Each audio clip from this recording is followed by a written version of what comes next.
Hello, everyone. Welcome into the View House Centennial. And, oh, man, we are excited tonight. We got first baseman of your Colorado Rockies here, Michael Toglia, in the house, fresh off a West Coast road trip. So appreciate you taking the time. You get so few days off. We're really grateful that you're here, Michael. Thanks for having me. I'm glad to be here. Well, we are pumped. And, of course, you just came off the West Coast trip.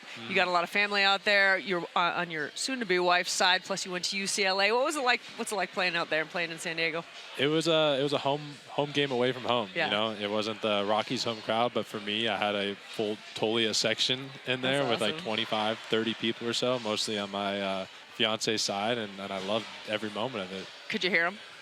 They could have been louder. Okay, you know? okay. But I heard them, you know. I got to see them before and after the games, and, you know, we got all the pictures done and everything. I love it. Let's talk about your season a little bit. I want to go back to the beginning. A little bit of a rough start. You get sent back down to the minors. What did you work on in the minors? Because, man, you've been crushing it since you got back up. Thanks. You know, getting sent back down, you know, you realize you have things to work on. And for me, it was, you know, I needed to figure out how can I be on time every day, because that's the name of this game. If you're late, you're never going to hit anything. And so for me, I made a few adjustments in the box with my stance and mostly with my approach. And, you know, I turned up the aggressiveness a little bit, you know, because if you get defensive in the box, then all of a sudden, you know, the pitcher's going to have even more of an advantage on you. And so I had to meet their aggressiveness with my own, and then started getting results from that, and then the confidence breeds, and then I just took it from there.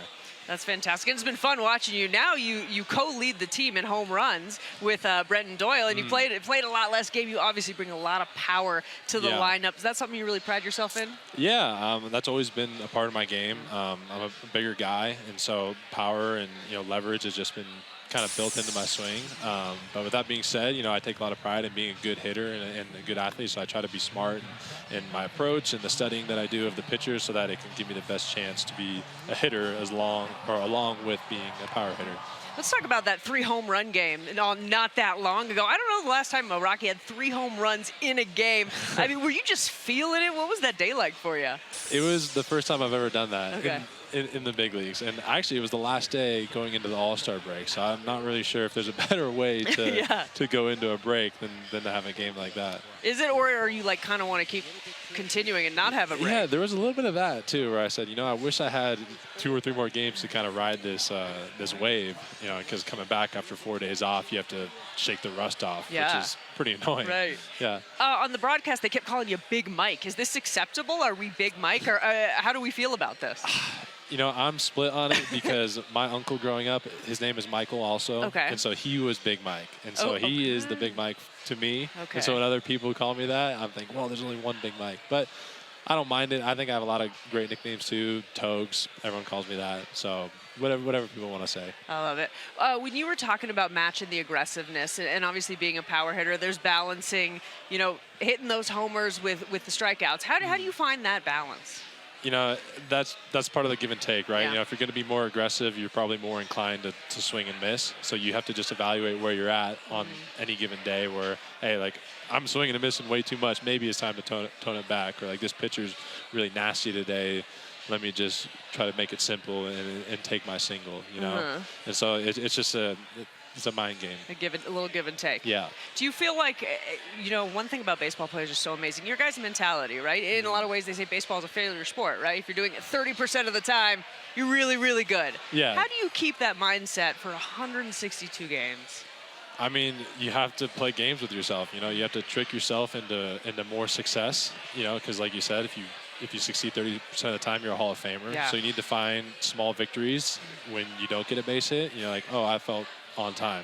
That's a win. That's success. So you need to learn how to find the good and the abundance of bad that happens in this game. Man, that's good. That's like life lessons with Michael Toglia right here. I think we all need that. So excited to have you in the house tonight here on Xfinity Monday Live. Welcome back into Xfinity Monday Live here at the View House Centennial. So excited tonight. We got Michael Toglia of your Colorado Rockies in the house. And Michael, when we talk about the Rockies, a lot of people look at the potential of the youth on this team, kind of this youth movement. You got you and Brenton Doyle and Tovar and Jones. How do you see the potential of this group being able to continue to grow and what you guys can do? Yeah, it's really exciting. I think the youth is the future, and you know all the people that you just named are going to be a key part of it.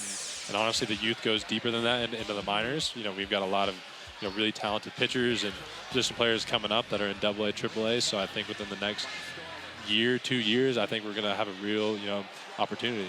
I feel like we all talk about that. A lot of people are excited about it, but in the moment, are you guys like, I don't want to hear that? Like we're just trying to play baseball and win now. Yeah, that's the thing about baseball is that it's just you play every single day, and so it's hard not to look towards the future because you have to stay present for every single game. But with our specific team, I think we have so much promising youth talent that I think it gives us a lot of energy and a lot of excitement. It really is. It's so fun to watch you guys. And I wanted to ask you about one of your teammates, Brenton Doyle, just come off being the NL Player of the Month. What do you attribute to just all of his success this year? I mean, he's a freak athlete. Yeah. I've played with him a lot. I think I played with him more than pretty much any other player in our organization. Yeah. We've been together at every single level, and I've watched him do what he's doing right now every week. Every week it felt like he was the player of the week. Yeah. So what he did this last month when he went absolutely ballistic at the plate, not to mention his Gold Glove defense. Yeah, I mean that's just I've been watching him do that for 5 years now, awesome. so it's no surprise to me. But every time I see a highlight of it, I always think, man, it's an incredible catch.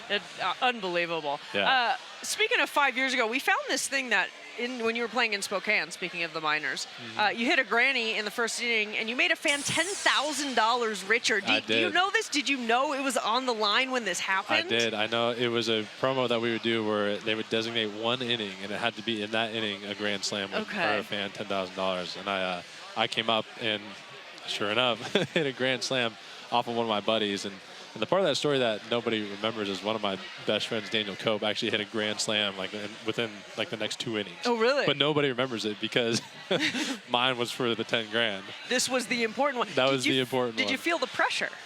I was kind of trying to do it, to be honest. I said, this is kind of a rare opportunity to make some fans' day. That's awesome. Yeah. Did he buy you anything?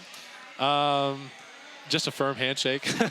Okay, that's awesome. What about the Rockies and the tacos? Right, if you get 7 runs, fans get tacos. Love that. You guys try and aim for those Gotta. tacos? Every night we're like, we gotta get 7 runs. It's for the fans. We gotta do it. Fans. Yeah. And do you know about the apostrophe in tacos? Yeah, it's I'm not fully versed in it, so I'm not I know, fully versed in it either. I think the apostrophe goes on the end. There's it's a big debate. I could be wrong. I'm sorry, Colorado fans, but you know what? if I don't get it right. I'm a bad reporter because I don't actually know the origin of that. I just do it when I just tweet know out about it. I know it's a thing.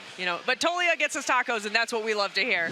We are so excited to have you here on the show tonight. It's time now for the People Want to Know. People Want to Know brought to you by Common Spirit, official healthcare partners of the Denver Broncos and champions for the communities we serve. We usually ask a fan question, but I'm hijacking this one. All right. Because I was doing some deep diving, and on your UCLA bio, it said that your hobbies outside of baseball included strategy games, brain teasers, illusions, and riddles. Can you dive into this for me here?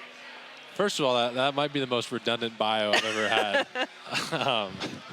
But I like playing certain games like Risk, or Stratego is a game that my dad showed me when I was little, and it's like chess on steroids basically. And I just kind of fell in love with those type of games where you kind of take the dice out of it, get the luck out of there, and you just my mind versus yours. Let's see who wins. I love it because I actually know these board games, so I know. I'm feeling good about these. Yeah. This is awesome.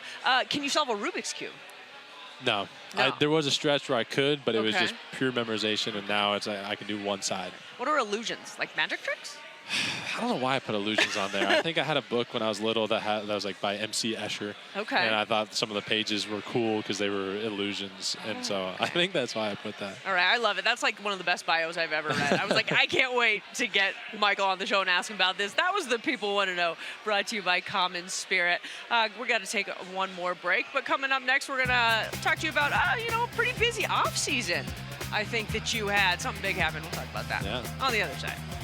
We always say there's never an off season in sports, and Michael Toglia with us tonight. You had an extra busy off season. You put a ring on it, but what we really liked was your engagement photos that you posted. You saw 'em? Not the typical ones. I was like, this is my vibe. What went into this? Kind of pushing each other over, making snow angels. Right.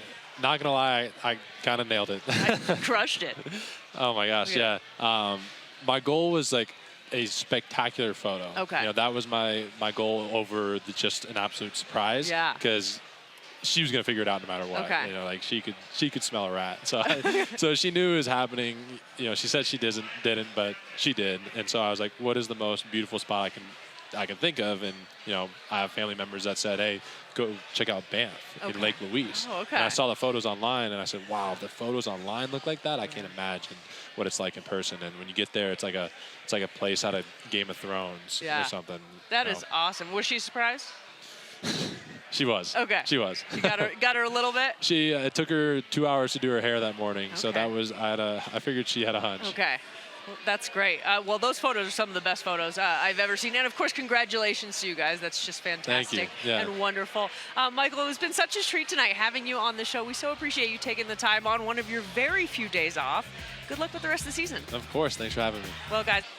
Hello, everyone. Thanks for logging on to CBSColorado.com. Time now for a few extra minutes with first baseman of your Colorado Rockies, Michael Toglia, in the house. And Michael, this is, you could say third season in the majors, the most games you've played by far up in the majors. What have you learned about yourself kind of this season in your game?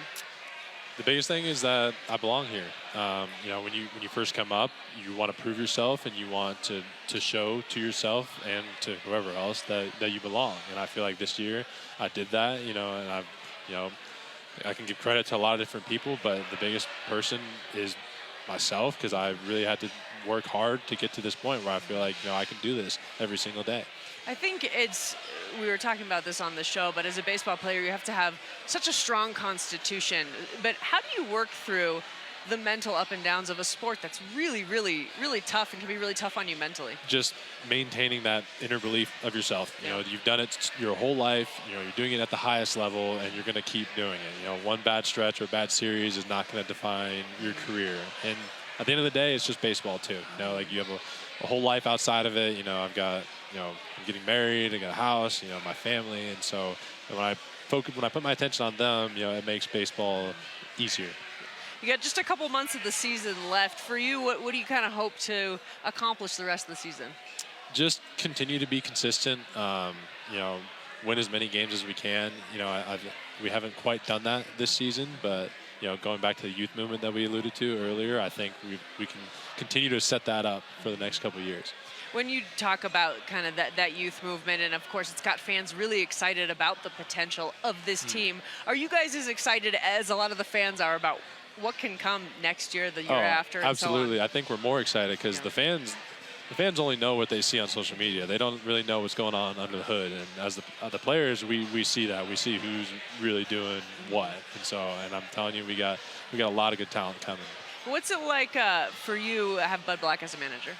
It's great. He's a Washington guy. You know, we're very interconnected. We're pretty much neighbors in San Diego. Yeah. Not quite. He's in Rancho Santa Fe, which is a very nice part of the area. So he's about 15 minutes from me. And so I've got to bond with him over that. Yeah, that's awesome. Well, Michael, it was such a treat having you on the show tonight. We appreciate it so much. Good luck with the rest of the season. Thank you. Guys, thanks for joining us. We will see you next time.